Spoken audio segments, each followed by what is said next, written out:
What is up, action takers? Welcome to the After Hours Entrepreneur. And today we're joined by Ryan Stewart. He's the founder of Webris, a digital marketing agency. He's an author, YouTuber, trainer over at The Blueprint Training. And listen, I got to tell you, this conversation is awesome. We're going to start the conversation as Ryan kind of tells us how he made the transition from employee to employer. And it's not as volatile as you might think, especially as an introvert. If you're an introvert and you're having a really hard time making the transition, Ryan is definitely going to speak to you. We're going to talk about productization and why sometimes it's best to just say no to certain projects and potential clients. We're going to talk about the state of social media and media for your marketing today. Is it really necessary to pump out as much content as you have been? And we're also going to talk about the future of marketing, the metaverse, NFTs, and how it's going to impact your business and your life. Listen, this is the After Hours Entrepreneur. Hit subscribe, leave a like, leave a comment. Let's get into it.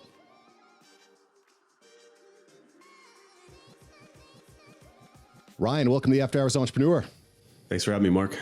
Yeah, Ryan, thrilled to have you here. I've been watching your YouTube videos, seeing what you're doing on Twitter. We've got some really cool stuff to talk about today. But before we get into what's happening in marketing now, what's going to be happening in the future, I want to go back in time. I always start this way. I don't know why. I want to go back in time to when Ryan was first starting his marketing agency. Tell me a little bit about that. What were you doing and why did you make the decision to get into helping businesses grow through marketing? For sure. Yeah, I got my start. I graduated undergrad in 2009 and I took a job at a really good company called Deloitte Consulting. And during that time, I was working on client accounts, doing like business process reengineering and some analytics work.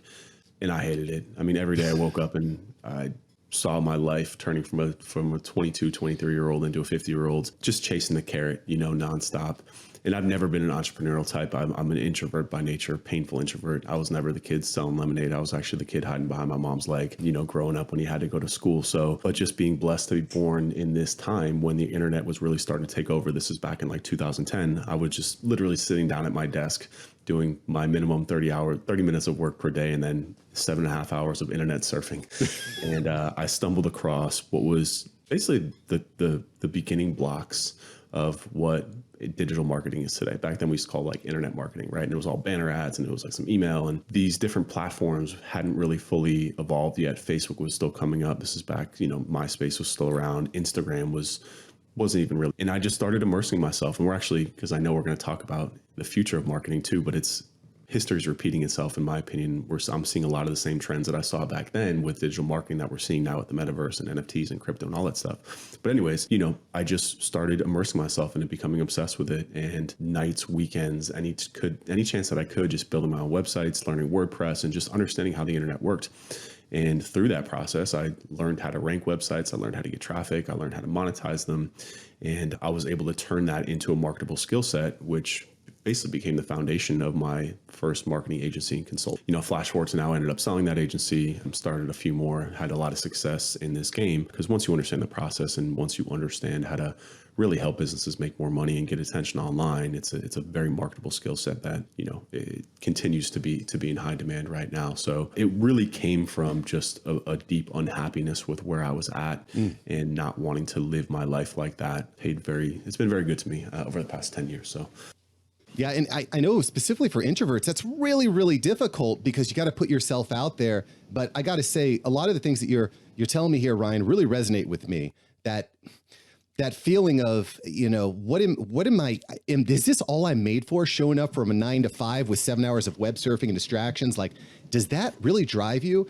But making that jump from employee to employer, very difficult. I think a lot of nowadays people make it sound like it's just a breeze, just go start a business and it just happens, but it's really difficult. Well, I do want to kind of know, because I had an aha moment. I want to know from you, Ryan, was there an aha moment you were like, I've got something, telling the boss I quit? What was that moment like for you?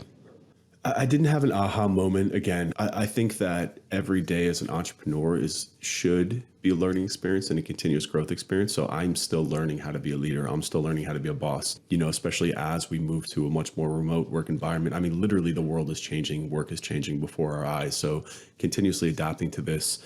and realizing it's not about me and what I want for my business. It's about my people and what they want and what motivates them and what gets them up every day to want to work on something that's not theirs, because I understand that pain deeply. I wasn't comfortable in my job building somebody else's dream. I wasn't comfortable selling my life for somebody else to build theirs. So understanding that is a huge part of me growing and learning as a boss. I didn't really have an aha moment per se. I'm a very practical person. I'm a risk adverse person too. Again, Yep. I think if anyone's listening to this and they're hesitant to start a business, you see extrovert, you see that Gary V, you see that hustler, you see that person who's dynamic, you see that person who's extremely extremely prone to taking risks and comfortable with it. And you think you have to fit in that box.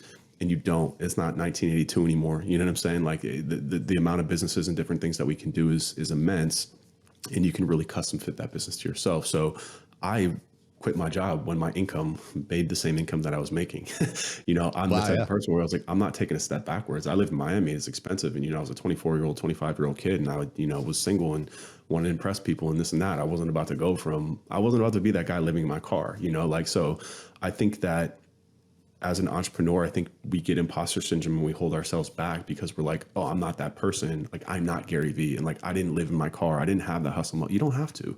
You know what I'm saying? Like, everyone's journey is different. So mine is very practical. It's very boring. I worked a job I didn't like. I learned a new skill. I monetized it. I waited. I didn't take any debt. I didn't do any of that stuff. I actually got my MBA during the process. I didn't quit school, all that stuff. Wow. So yeah, all these things, I think that again, we see people on, especially now in today's world, on Instagram, on social media, and you're like, damn, I'll never be that person, but you don't have to be that person, just be yourself and find out what works for you, because there's so many opportunities to make money in the world that we live in the world that we're coming into.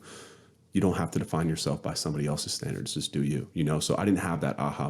Every day for me is a building block. I'm laying a new brick every single day. That's my goal. Get a little bit better every single day, take a new step every single day, and just keep moving forward. And now as I look back at my, 12-year career, I'm able to see the path and the foundation and the houses that I've built in terms of these businesses. And now they're able to, the ability to bring in people and have them want to work on the vision that I initially had when I was sitting in a cubicle 10 years ago. It's an amazing, amazing feeling, and these people that wake up every day, and I wake up to messages from people. I just had one of my employees at our training company. He went away for a vacation with his family for a week and came back, and he was so energized and so excited about the business. And that's a feeling that it's hard to explain as again, especially my companies are based on a thought. I don't have a product. I don't have something physical. I don't have something tangible. It's all concepts that we work with. So yeah, it was kind of a random tangent there, I guess, but I've always struggled with the identity of an entrepreneur. Again, looking at people like Gary Vee and being like, damn, I'm not that person. And that held me back for a while too. So if you feel like that, you don't have to, you know what I mean? So Ryan, you bring up a lot of interesting points, but one of the things that I find interesting is, I've had guests on the show before that they'll describe entrepreneurship as jumping out of an airplane and building your parachute on the way down, right? But what I find interesting is that, similarly to you, I'm very risk averse. I got 2 kids, I got a wife, I got bills to pay, right? But it's really tough, I think, trying to straddle that fence, right? I've got my corporate, my main job, and I'm also building my business thing at the time. It just feels like you're being split between 2 worlds, and you're just getting jammed in your privates against the top of this fence every day. So I do want to know a little bit more about how you're actually able to meet your requirements at your work, at your corporate job, but also build your side hustle at the same time. Did you just get really smart and specialize and productize it? Did you scale it out? Tell me a little bit about how you were able to build that side hustle to the same amount of income as your corporate job. No, I learned that lesson about productization way down the line in the past couple of years, really. I think when you're first getting started, there's so much that you feel like you don't know that you have to learn everything. So, looking back, I 100% agree that, specialization is definitely the key when you're getting started. Find one problem, find one painful problem for a business that you can align with and master solving that. And if you can do that, you can make a lot of money in this world. That's really pretty much all that it comes down to. I didn't learn that until pretty recently, but back then, in terms of balance, you just have to give up a lot of things. It was tough as a 25-year-old, giving up nights and weekends to work on these things. Especially in downtown Miami, by the way. Yeah, I was having a great time. It was tough, but that's just one of the sacrifices that come with it. I hate to list out cliches, but it is true. Entrepreneurship is hard. It is very trying. It's very emotionally tolling. It's very mentally taxing.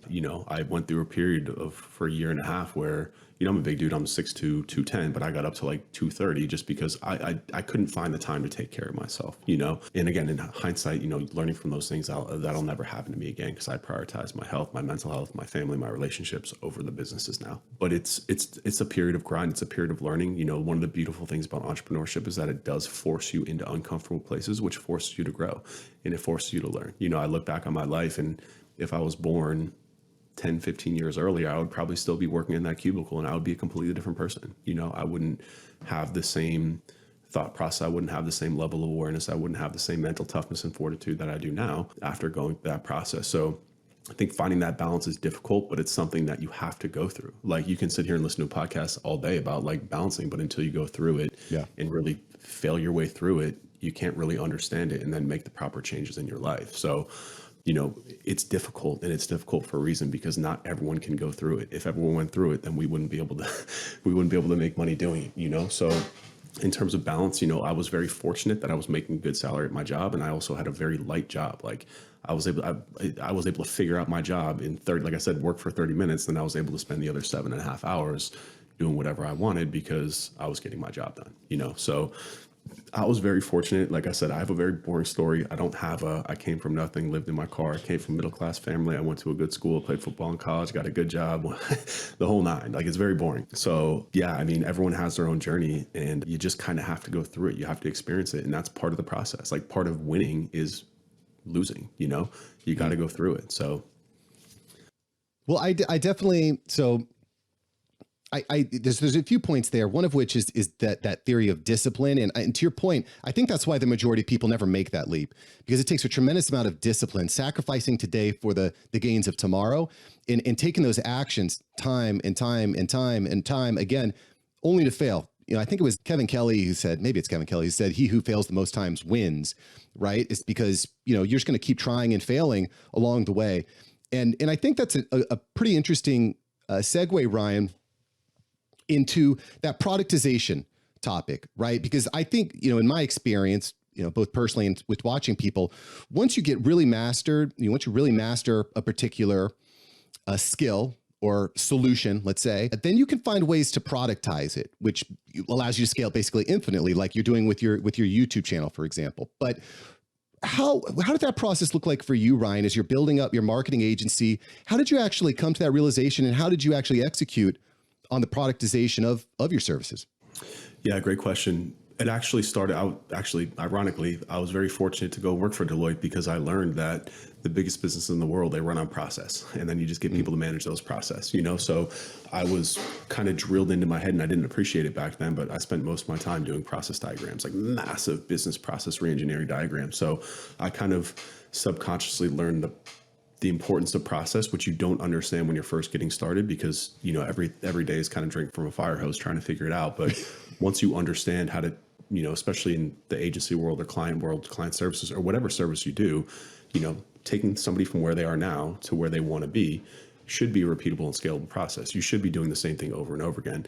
You should be trying to work with the same type of client, the same type of business over and over again, because if you can do that, you can reduce the customization, the custom work.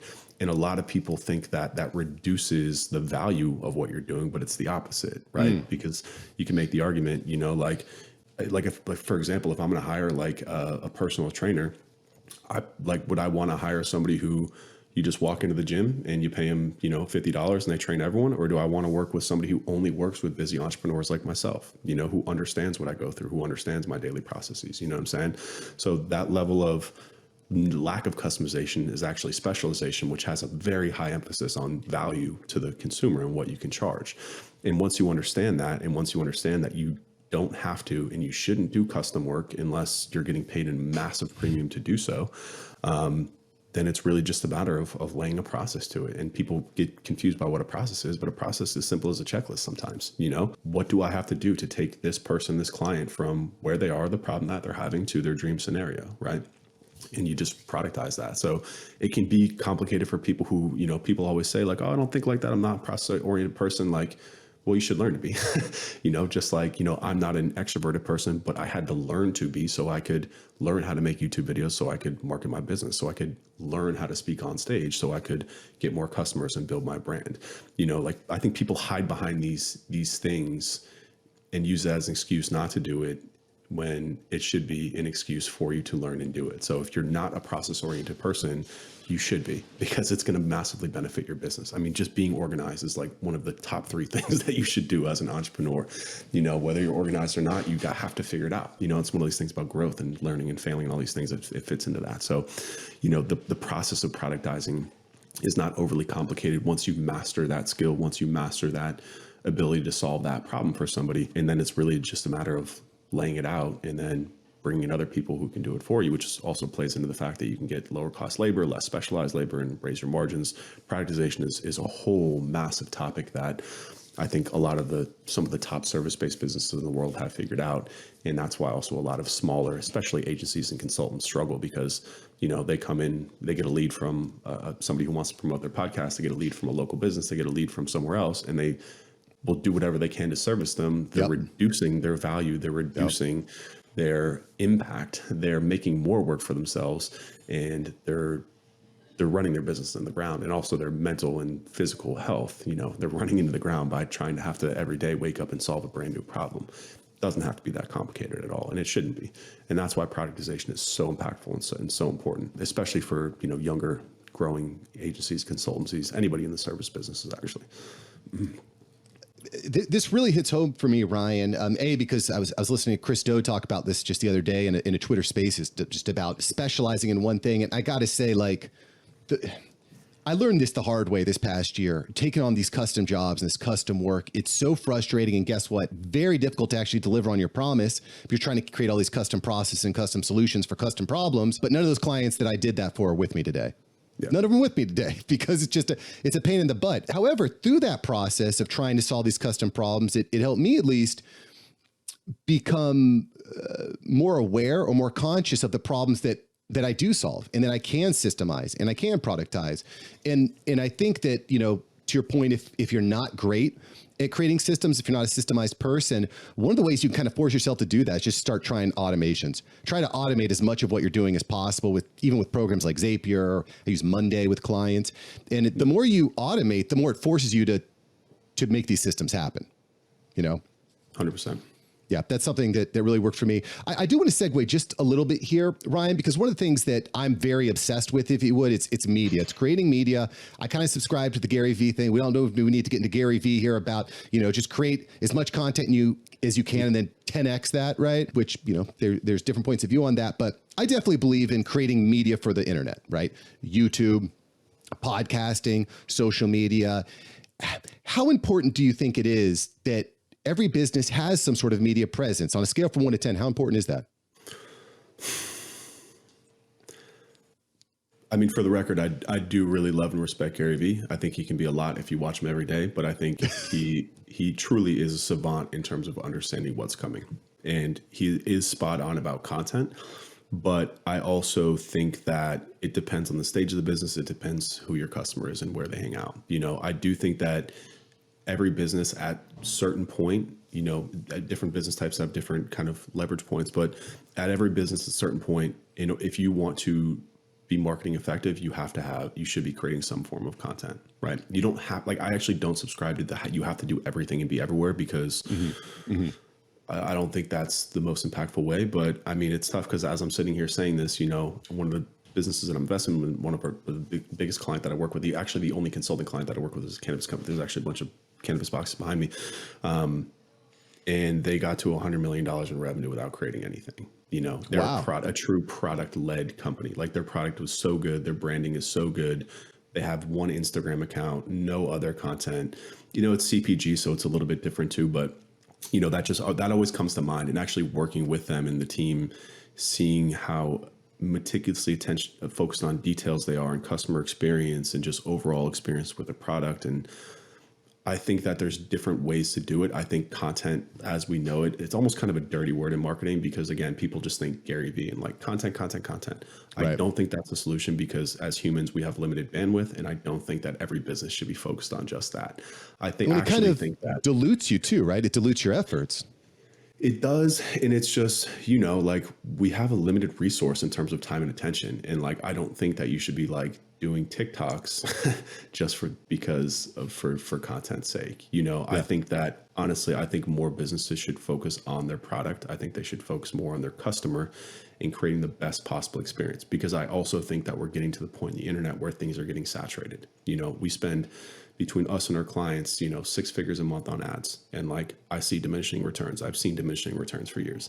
Email, diminishing returns. Instagram, diminishing returns, so I don't think that the answer is to just hop from network to network on what's hottest, because, look at what happened with Clubhouse. There was an employee in my business actually, and she was like, we have to be on Clubhouse. We have to be on Clubhouse. And I went on Clubhouse one time and I was like, this is stupid. Like, I would never use this as a user. It's a bad experience. Like, it's great for the people on stage because they get to hype themselves up, but it's terrible in the audience. Like, I don't want to sit and listen to like 15 people who have no idea who they are, like just interrupt each other for 2 hours. Like, it's stupid, So I do want to give a little love to Clubhouse though, because I got on Clubhouse pretty early last year in January. And for me, Clubhouse was like networking on fire. I was on all these stages, and that's one of the problems with social media. Like, you send somebody a DM or you maybe tag someone in a post on Instagram, like, it doesn't really connect the same way as having a quick conversation with someone on stage where they can say, okay, this person actually understands some of these topics, However, Clubhouse has cooled off tremendously over the past 6 months. It was super hot. I mean, like I said, I think that you just almost proved my point, because like, I think it's good for some people, but not good for the others. And I also just like, don't think that like sending, like, I just wouldn't do it. I just look at myself. I would never like sit there and send DMs to people. Like, again, I think that, and this is kind of my point in a nutshell, right? Is that like the internet is so saturated and so hard to get to people's attention that we resort to things that we know are probably not the best for our business, like spending all this time DMing people. Now, I'm not saying that it doesn't work, because we actually do a lot of outbound sales for our company and it works well. We just have a very specific process to do so. That's heavily skewed on value to them, not, hey, book a call with us, But anyways, the point is that I do think that because the internet has gotten so saturated and so competitive, like, it's not like it was, dude, when I was first getting started, I'll never forget when I was talking to like, about like to companies about like SEO and Instagram, they were like, no, we don't think that's going to be a thing. This is in this decade. This is not that long ago. They're like, no, like, we don't really believe in like the internet and Google, like, that's stupid, and now everyone is, everyone, their moms is investing in everything into digital. Right. But that's my point, is that I do think that a lot of times we spend too much time on the tactics. What's coming next? How do I hack Clubhouse? Right. I actually literally just spent 30 minutes talking to my team lead over at the Blueprint about how we should become more product led, meaning I'm tired of sitting around and talking about campaigns and new offers and like, essentially, how can we trick people into clicking, which is what marketing has become. How can we trick people? How can we trick the algorithm to get more exposure? And why don't we take that time and attention and invest it back into our product? Why don't we take that time and attention and focus on how we make our customers more money? Because if we can do that, that itself is going to grow. And I do think that's the future. I think that when you look at business and marketing, like, we go through cycles and phases, but at the end of the day, it's not about us, it's about them. It's always about the customer. It's always about how we can help them. Again, the cannabis company, they're always looking at the experience. How can we provide the best experience to our customer? How can we enhance this experience? Can we, incorporate merch and light and music and all these different things and bring in partnerships, as opposed to being like, again, like, let's split test images to see if the open mouth or the closed mouth gets more clicks. Like, it's what we resort to a lot of times as marketers. And I'm not knocking it, because I do it every day. But the point is that, again, if you're especially just beginning, like, focus on the product, focus on your service, like, focus on the customer, focus on getting them exactly what they need, focus on solving that problem or providing that experience that they're paying for. And if you can do that, it's going to be a lot more effective in the long run than, how can I hack Clubhouse to get on stage? Because again, I watched my employees spend 2 months of her time, and I'm not knocking her for it too, because I told her to do it. I'm like, yeah, I want to find out if Clubhouse is a good, viable option for us. But I watched that go up and crash and burn. And I think this will actually segue nicely into our next conversation about NFTs and crypto and all this stuff, because, we're kind of in another space here where it's like, in order to figure out this stuff, you have to invest a lot of time and energy. And is it going to be worth it? These are two separate conversations, not really a business conversation, but point is that I see it a lot with marketing that we don't focus enough on the product. And it's tough as an agency because we're we're brought in just to do marketing. So we're focused on like increasing clicks and increasing on, conversions and all this stuff. And we do resort to tactics that, again, are not what's best for the customer. It's just call it what it is. It's what's best for the business, not what's best for the customer. And we justify it by saying, well, we increase clicks or we increase sales by 1%, but a good conversion rate for e-commerce is what, 4%? What about the other 96%? You know what I mean? So I just think there's a much larger conversation, a much larger trend that will end up happening, especially as we move into the metaverse, as we move off of Web 2 and into Web 3, where we don't know what these marketing channels are going to be, what's going to sell. It's going to be products. It's going to be experience. It's going to be what the customer wants and needs, right? So again, going back to these core concepts that seem to have gotten a little bit lost here, where we're able to launch a company, an info product like this, and, put something up, make $1 million off of it and churn and burn it. You see it a lot. So again, I think that I'm all about marketing tactics. I'm all about what's next. But like, if we just take a step back and take a deep breath for a second, platforms come and go, in the macro, they come and go very, very, very quick, so product, focus on your product, focus on your customers. Yeah. So I get kind of stuck in between a couple different things here because, you can have the best product in the world, but if nobody knows about it, it doesn't exist. But at the same time, if you're focusing all your effort on your example of, if there's an open mouth or that we use this color versus that color, we get more clicks and whatnot, that's no good either because it's harder to, I think, deliver on your promise. And frankly, I don't want to rag on news channels and major media stuff, but I feel like a lot of that has just become about clickbait. Like social media has become clickbait now, and it's completely diluted the actual quality of the content. I think a lot of traditional organizations have lost a lot of credibility because they've resorted to this quick KPIs, quick sales. Like, what can we do to show that we're getting clicks? Right? Click, click, click, click, click. But yeah, I don't know. I find that interesting. And quite frankly, I didn't even know this about social media until I started actually diving deep into it. Probably your favorite people to follow on social media are paying for fake followers and fake likes and fake accounts. And it's very tiresome. It's all smoke and mirrors at the end of the day. It's very tiresome. It's a good documentary on HBO about that. I watched it on the plane to LA a couple weeks ago, actually. Yeah, fair enough. I'll definitely, I'll look into. I'll put a link down there. It's on? You said it's on HBO. It's on HBO. Yeah. Okay. Yeah, I'm gonna have to look at that because it's crazy. But I do kind of want to segue. We've got a few more minutes here. I do want to segue into what's next, right? Everyone's trying to sell you on, I can get you more Instagram followers, do this, do that. This is what worked for me 5 years ago. Let me, come click my, buy my $5,000 course. But things are changing. Things are changing big time. And I know that you've been like let me tell you something. When I saw Mark Zuckerberg a few months ago say, we're changing our name to Meta, this is what we're working on, the metaverse is here, my mind was blown. I was like, okay, I was here when I was playing, like Wolfenstein and Myst on a dial-up PC. And now I can freaking put on VR goggles in my tiny little room and it feels like I'm in the middle of an auditorium. It's really crazy. So I kind of want to pick your brain. I want to leave this kind of open-ended for you, Ryan, because you've been kind of diving in and thinking about this a lot. What do you think the opportunities are as the metaverse opens up for after-hours entrepreneurs and marketers alike?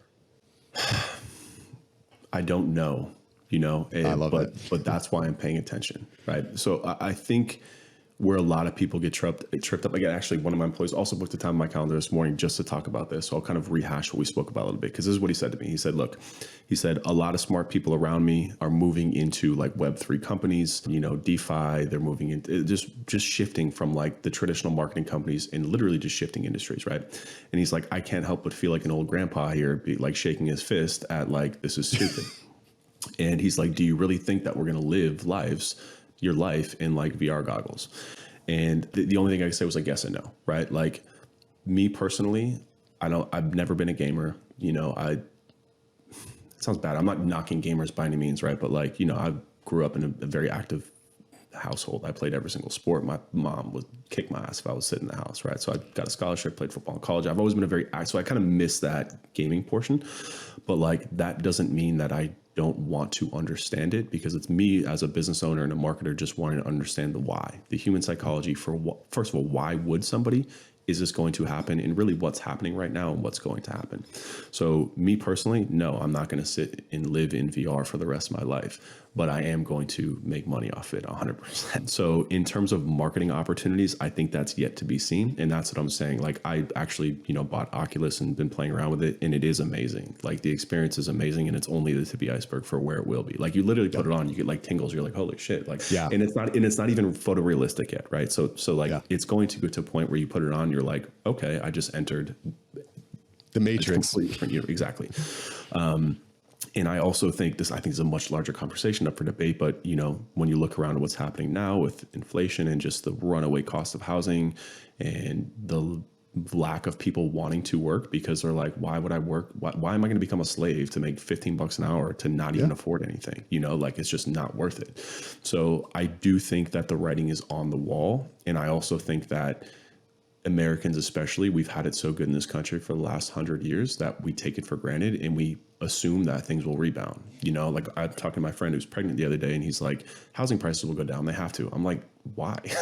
Why do they have to go down? Because they have before in the past, because we've already like all these other things. Like, I don't know if that's going to happen. And like, I don't think that you can bank on that happening. And I think this is like, if you're still on the fence about this whole thing, I'm not telling you to like go buy VR and live in the world, but I'm telling you that you have to be paying attention and you should be spending a couple nights and weekends setting up crypto wallets, buying $100 worth of crypto, just understanding how things work. Because once you start to do that, you realize, one, it's not that complicated. And two, that this is very real. Like that this is happening, and the market doesn't care if you like it or not. The market doesn't care if you don't think it's going to happen. Like it's it's happening, and it's going to happen probably a lot faster than most people are comfortable with or that they like. So I think in terms of opportunities for businesses and entrepreneurs, and I don't know that there's anything right now aside from like developing your own things, which is a whole nother thing. But I think that the best thing that you can do for yourself now is educate yourself. Like listen to podcasts, put on some YouTube videos. Like everything is people ask me all the time, how do I learn marketing? I'm like, well, there's this crazy website that you can type in whatever you want. You can even speak to it and it will give you a response like that. Like just start Googling stuff, like how to set up a crypto wallet, how to buy crypto, like start there, how to buy Bitcoin, like go into Coinbase, they transfer some money in there. It doesn't have to be a lot, right? But like, you just have to start understanding what's happening. And again, the why for what's happening when we're talking about things like NFTs, like I do think what we're seeing with NFTs right now is a bubble for sure. Like everything that's happening now is based on like a hype or a flex. I mean, watch Gary Vee. When Gary Vee talks about NFTs right now, I think he hits it spot on. Like people are buying NFTs right now because it's cool. Like because like the way that kids under 20 communicate is through their phones. So like they don't care about wearing it anymore. They care about being able to flash it and be like, yo, I got this CryptoPunk, it's worth $1 million. Like, look how cool I am. You know what I'm saying? So like, I don't think that going out and trying to make a bunch of money off NFTs is the right move. But like, again, I do think that you have to, especially as a marketer and business owner, like you have to understand why, like, why is this happening? And when we zoom out and we look at human psychology and human behavior at a very rudimentary level, it's not that complicated. Like humans want to be a part of community. They want to be cool. Status is incredibly important to us, whether you admit it or not. Like it's incredibly important to people. And that's what's happening here. We're seeing human psychology play out at scale, and it's not overly complicated. So what your opinion on it, again, thinking NFTs are stupid, is stupid to have an opinion on it. Like you're dumb for saying that. Like how many people... I just got to say, how many people care about having that little blue check mark by their name on Instagram? Like 100%. This is so important to me. But really, is that really turning the needle on anything? Yeah, I think there's room for debate. I would say yes for a lot of things. I mean, from an advertising point of view, yes. From a credibility point of view, yes. But I agree that like it's not real though. Do you know what I'm saying? Like that is like we as humans assign value to things. Like we assign value to what everything costs. So I think you learn a lot about this in the service-based business, what I was talking about, like going back to our conversation on productization and solving problems, like that value is determined by the market. It's determined by the person who's paying you for it. You know what I'm saying? So like, it's the same thing that we're seeing now. Like we misunderstand as humans, the difference between value and price and cost, right? Value is assigned by us, right? I mean, and that's again, what you see happening with NFTs. Like, are these things worth $1 million? No. But the value, we're placing that type of monetary value on it based on just basic math and economics, So again, like I think people take things out of context. They look at a blue check and be like, that's stupid. Well, it's stupid to you because you don't use Instagram, but it's not stupid to the hundreds of millions of people who do, So like, don't be ignorant. Like NFTs are stupid. I don't get it. Like it's stupid because you don't get it. You don't, and like you should get it. Like you don't have to buy them. You don't have to get into them because again, I do think that it's a bubble. I think that a lot of what we're seeing now is based on hype. It's like Dogecoin all over, what I'm saying? We're seeing these things, but like the concept of NFTs and what NFTs are doing for technology and for where we're going to be going in the future is real and it's staying, right? People see it now and they're like, oh, it's a JPEG. That's stupid. Like, yeah, okay. That's your opinion on it because you don't believe in the value of why people are paying for that. But like, do you understand what's happening with them? Like, do you understand that in 10 years, everything that you buy, you're not going to get a physical receipt. You're going to get an NFT token that's on the blockchain that, we're literally going to look back in 10 years and be like, did we really do contracts via paper? Like, how did you know it was real? Like, did you really buy like a Rolex? Like without it, like, how did you know it was real? You know what I'm saying? Like, we're going to think that we're going to look back and you're going to be like, we were stupid back then, Like this is what NFTs are doing for us. It's not just what we're seeing now, which is just one applicability to it because it's so entry level for what we're seeing now, but it's going to run a lot of our lives on a daily basis. And then when you tie that into the metaverse and when you tie that into like gaming, and again, like I'm not a gamer, but like I also understand like what's happening with gaming and like why people would choose. And we see it now. Like if anyone has like a teenager who's a gamer, like, like my fiance's brother's a gamer and he spends like 16 hours a day gaming. Like he's already living in the metaverse. You know what I'm saying? All of us are. Right. Like it's a rude awakening for me when I sit down and I'm like, I spend every single waking minute, there's a screen on. It's either a TV in the background, I'm on my computer, or I'm on my phone. We're already living inside of these devices. You know what I'm saying? And people are, it's kind of ironic. People are like looking at it and they'll be like, oh, and like the metaverse is not going to happen. It's stupid. Like while we're already living in something that is not. That's a good point, Ryan. By the way, if you're just listening here, Ryan's scrolling through his phone here saying, metaverse is dumb. But the phone is the metaverse. Basically, you're living in that digital world. And to that point, how many people in 2000 said, I don't need a website. No one's going to buy anything online. Why would I ever buy anything online? Or the TV is bad. I don't want to listen. I don't want to watch the TV. This is going to rot my brain.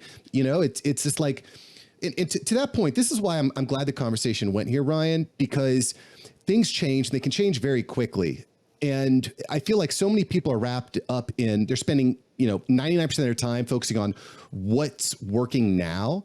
Right. And I think that's a good thing. You definitely want to spend time on what's working for you now, or maybe what's worked in the past, but being completely blind to what's going to work in the future. I made a post on Facebook that I got my metaverse goggles, who's going to join me. And I had a number of people who are like, oh, I'm not doing that. I live in the real world and stuff like that. I'm like, can you imagine like meeting up with a client in Beijing in a virtual world where you can like actually look at designs and look at patterns and put them in 3D. It's really remarkable. It's really crazy. How many people are on Zoom now that weren't 5 years ago, Yeah. And that's a good point too with the Zoom thing and like a cell phone thing too. Like there's always resistance and it's because it makes people very uncomfortable, right? Very, very uncomfortable. And like change is very painful for a lot of people. Right. But like, it's going to get to the point where you don't have a choice. Like, you don't like, if you want to work today, you have to have a laptop.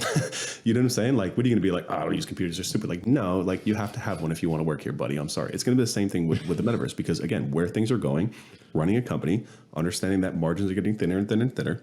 Like, is it worth an investment? I got rid of offices years ago because I just my personality type. Like, I don't really like to be around people. I'd rather just be like, hey, here's a link. Let's chat 15 minutes. Boom, let's go. The metaverse is going to be the same type of thing, but like much more interactive and immersive and experience. Like, just like you said, like I actually had a meeting this past week with the cannabis company because they're in LA. I'm in Miami, and we're just playing around, getting used to it. But like, you're like, yo, like I see the applicability of this. Like, there's a reason why like the biggest companies in the world are buying plots of land in the metaverse and building. But you had a meeting in the metaverse with with the company. Oh, yep. You got to break it. What did that look like? How did that work? What app did you use? How did that look? It's kind of cool because I actually don't use them that much. If I'm being honest too, like the Oculus gives me a major headache. That's what I'm saying is that like for me personally, I think that there's still, and it kind of gives me a little bit of comfort because I think there's still a lot of things that needs to be worked in terms of the tech and in terms of the experience, but It's going to happen super fast, like super, super fast. But what's kind of cool about them is that you can the more you dive into this stuff, you realize that's like how open source this is. Like there's stuff that you can get in Oculus, but there's also stuff that you can kind of like create and explore on your own. And there's certain ways that I mapped out my whole house. So when I wear my goggles now, I'm not just confined to that little area. I can actually, my house is in the metaverse. I can walk around it, and it's cool. You can actually set up an office space in there too. So like my desk is set up, I'm in my home office now.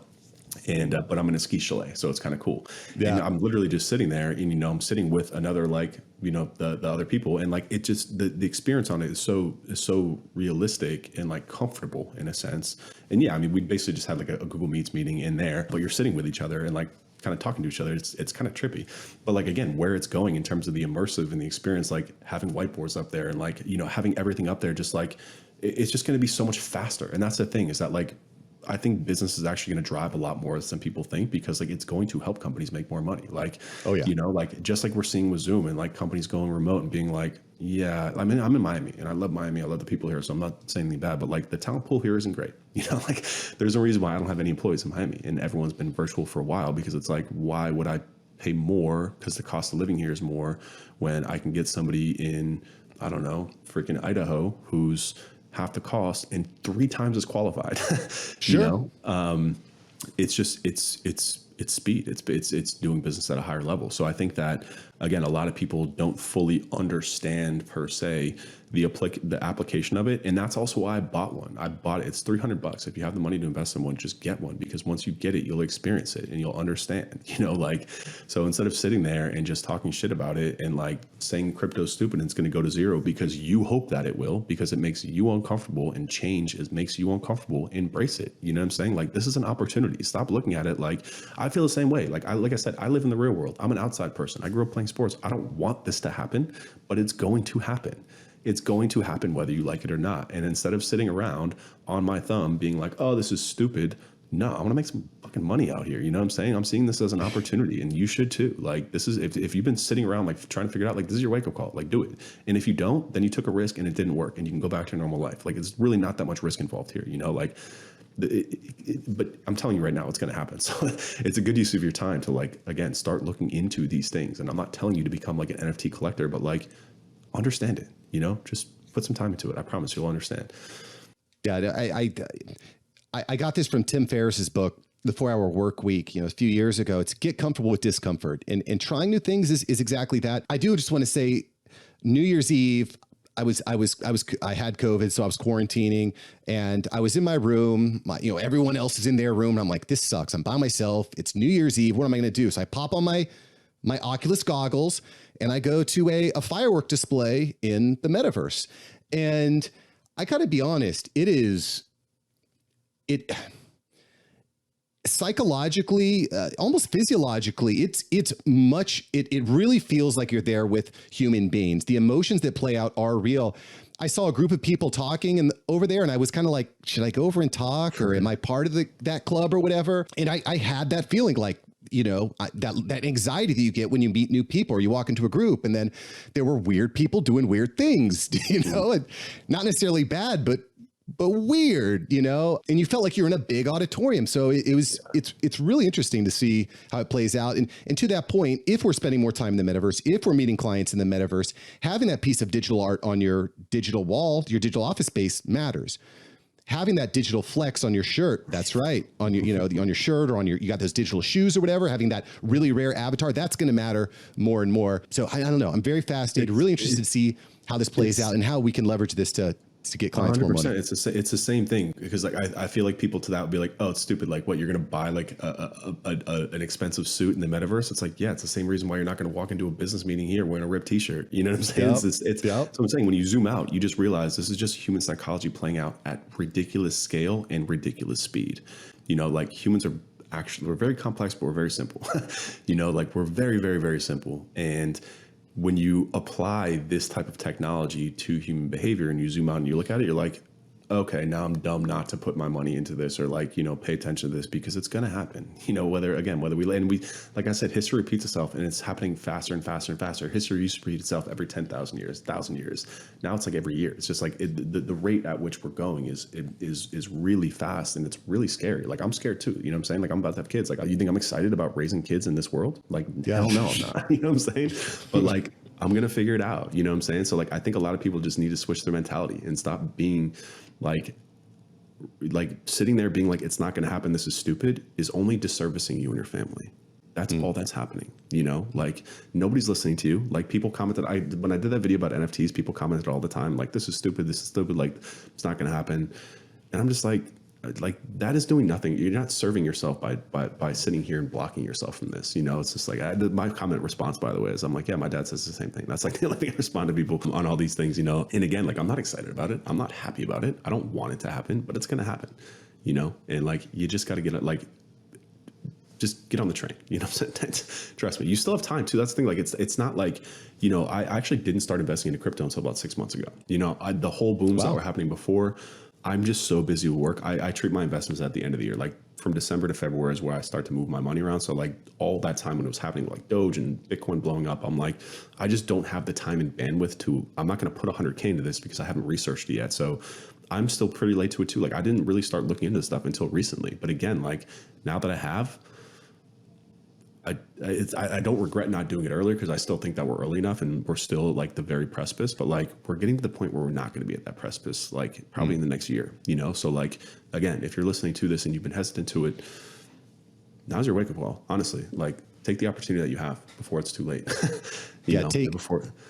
Take action. I mean, that's what the After Hours Entrepreneur is all about. It's about taking the action because small steps can lead to big gains. If you're still trying to do the thing that worked 10 years ago, I feel nervous for you. I am going to put a link below to that NFT video that Ryan posted. It's very, very good. It's very clear. He goes into some more details on how you can actually, you know, get started and learn and apply some of these concepts. Super, super good stuff. Super good stuff. Ryan, you're awesome. I'm really glad we got to meet. By the way, you were down at Art Basel there in Miami a few weeks ago too. Before we let you go, what's one thing that really got you excited? Well, I mean, like I wouldn't even call it Art Basel. I would have called it like crypto and NFT Basel, like the whole thing. Like literally, I swear like 70% of it was all that was like another big awakening for me too. I'm like, when it's happening at this level of like culture too, like it's not a fad.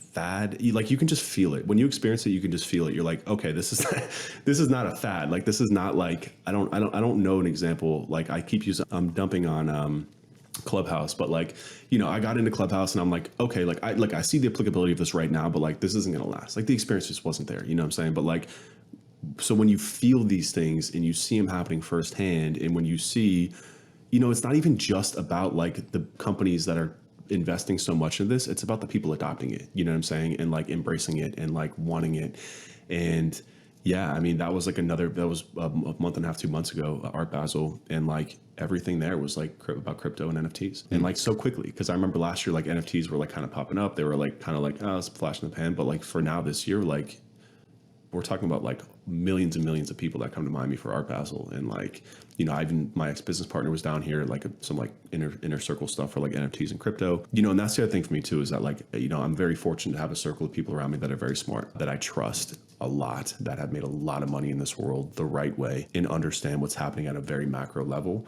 And like, when smart people are telling you that like this is happening and you should get involved, like you should get involved. Like this isn't some kid on your TikTok feed telling you to invest in NFT. Like this is a human shift that's happening, and a lot of very smart people are all in on it. And I think it's the right move personally too, you know. 100%. Ryan Stewart, gentlemen and ladies, he said it. I agree with it. And I'm gonna have links below to everything that Ryan is doing. The agency is Webris. So if you're looking for an agency, a marketing agency that's actually doing the new thing, Webris is the place to be. If you're actually looking for training to productize your marketing, the Blueprint Training is the place to go. YouTube, the book. Ryan, really appreciate your time, brother. This is a great combo. Thank you, Mark. I appreciate you, man. Wow, Ryan really brought the heat today and got me some really thought-provoking things to think about. And I'll tell you what, that metaverse stuff is legit. The productization of your services and creating systems is legit. So if you take two things away from this episode, I hope those are the two things that you take away. Have more thoughts, have more feelings about this, hit me up, contact@marksavantmedia.com. I'm here to serve you and make sure that you are able to make that jump from employee to employer. In the meantime, keep taking the action. We'll catch you here next time on the After Hours Entrepreneur. Peace.